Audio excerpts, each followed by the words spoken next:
જય વાળીનાથ, જય વડવાળા. સમગ્ર ગુજરાતના માલધારી સમાજ, દરબાર સમાજ કે ઠાકોર સમાજ ને સર્વ સમાજો હમણાં જે વિવાદો ચાલી રહ્યા છે એમાં હું સમગ્ર માલધારી સમાજના યુવાનોને કહેવા માંગુ છું, આપણી પરંપરાઓ આપણે તમામ સમાજો જોડે ભાઈચારાથી રહેવાવાળા અને દરબાર સમાજ કે કોઈ પણ ઠાકોર સમાજો કે બીજા તમામ સમાજો સાથેના આપણા વ્યવહારો, રહેણી કહેણી એ ક્યારેક ઠેસ ના પહોંચે. માત્ર સોશિયલ મીડિયામાં કોમેન્ટો કરીને કોઈ સમાજની લાગણી, દરબાર સમાજ કે ઠાકોર સમાજની દુભાઈઓ ન કરવી. જે કોઈ વ્યક્તિગત કોઈના ઇસ્યુ હોય એના માટે સમગ્ર સમાજ કોઈ ખરાબ હોતો નથી. તે ક્યારેક કોઈ સમાજ વિશે, કોઈ સમાજની લાગણી દુભાઈ એવું ના કરવું જોઈએ. આપણે તો સૌ જોયું છે, વાળીનાથનો મહોત્સવ હતો ત્યારે સમગ્ર ઠાકોર સમાજ હોય કે રાજપૂત સમાજ હોય, દરબાર સમાજ હોય કે તમામ સમાજો હોય, વાળીનાથમાં સતત સેવાઓ આપી છે. એવા તમામ આપણા કોઈ પણ પ્રસંગો હોય ત્યારે તમામ સમાજો, દરબાર સમાજ કે ઠાકોર સમાજ વાળીનાથમાં આપણી શોભા વધે એના માટે મહેનત કરે. ક્યારેક કોઈ સમાજની લાગણી દુભાય એવા કોમેન્ટો કે કોઈએ ના બોલવું જોઈએ. માત્ર ખોટી કોમેન્ટો કરીને કોઈની લાગણી દુભાય એમાં કે સમાજના હોય 1-2% આવું લોકો કરતા હોય તો આવું કોઈ પણ જો આપણા સમાજનો કરતો હશે તો એ વ્યક્તિગત એની જવાબદારી રહેશે. આમાં સમાજ સામેલ હોતો નથી. એટલે કોઈ સમાજની લાગણી દુભાય એવી કોઈએ કોમેન્ટ ન કરવી જોઈએ. દરબાર સમાજ અને ઠાકોર સમાજ સાથે તો ભાઈચારાથી વર્ષો જૂની પરંપરાઓના આપણા સંબંધો છે. એટલે ક્યારેક કોઈ સમાજોની લાગણી દુભાય એવા કોમેન્ટો કે વર્તન ન કરો એવી આપ સૌને બે હાથ જોડીને વિનંતી કરું છું. તથાકથિત આગેવાનો નહીં, પણ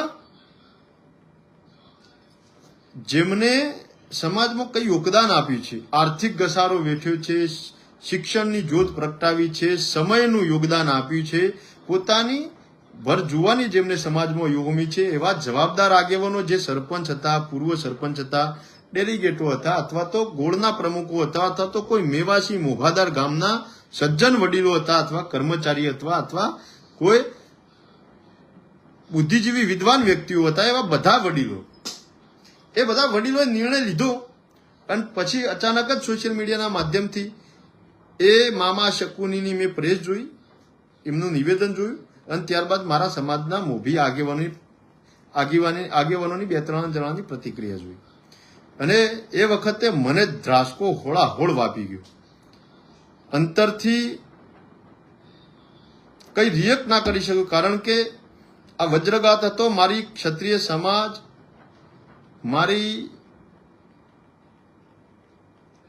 આ માયાળુ પ્રજા માટે કે જે મામા ભાણેજના સંબંધો, ઠાકોરો દરબારો માટેની જે એક નવી એકતાનો હુંકાર થવાનો હતો એ સંમેલનને અટકાવી અને એ એટલો મોટો વજ્રઘાત કરી ગયો કે પોતાનો રોટલો શેકવા માટે, પોતાને આકાને રીઝવવા માટે અને માત્ર ને માત્ર તંત્રમાં, સરકારમાં પોતે સર્વે સર્વા છે અને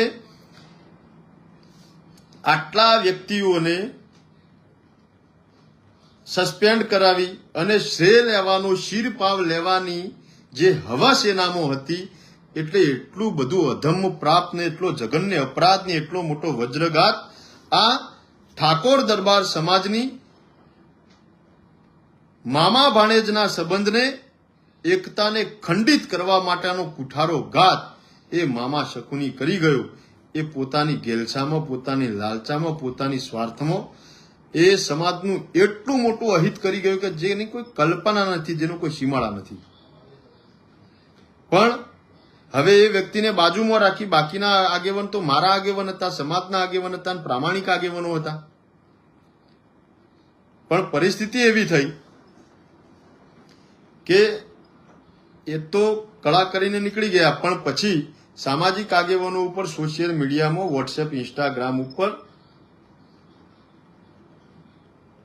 ટ્રોલ થવા માંડે, અલગ અલગ પ્રકારની ટિપ્પણીઓ, અને ત્યારબાદ રાત્રે મેં પોસ્ટ કરી ફેસબુકના માધ્યમથી. રામ રામ. રબારી સમાજના, માલધારી સમાજના તમામ યુવાનોને તમારા ભાઈ તરીકે વિનંતી કરું છું કે ચૌધરી સમાજના આગેવાનો ખૂબ સારો રસ્તો નીકાળવા માટે હંમેશા લાગણીથી બધા આપણી સાથે હતા. કોઈ સમાજ ખરાબ હોતો નથી. 2-5 માણસોએ ઉશ્કેરણી કરી, પણ આપણે ચૌધરી સમાજ વિશે કે કોઈ સમાજ વિશે મહેરબાની કરીને ગ્રુપોમાં કોમેન્ટ ન કરવી, ક્યાંય કોમેન્ટ ન કરવી. ચૌધરીને રબારી સમાજ એ ભાઈચારાથી, ભાવનાથી રહેવાવાળો સમાજ છે. સમાજ વચ્ચે ક્યાંય સંઘર્ષ ન થાય એવી આપ સૌને વિનંતી.